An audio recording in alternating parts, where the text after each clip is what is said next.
রাষ্ট্রীয় পলিটিক্স থেকে জব পলিটিক্সটা খুব বেশি জঘন্য। আমাদের রাষ্ট্রীয় পলিটিক্স যতটা না নোংরা, তার থেকে বেশি নোংরা হচ্ছে আমাদের জব পলিটিক্স।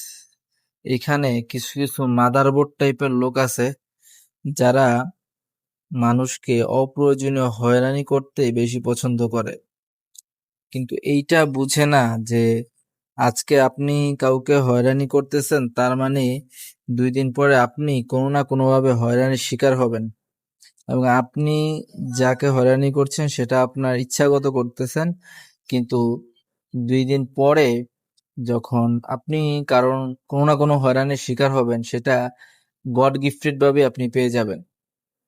তাই কাউকে হয়রানি না করে সবার সাথে সহকর্মী হিসাবে ব্যবহার করা উচিত।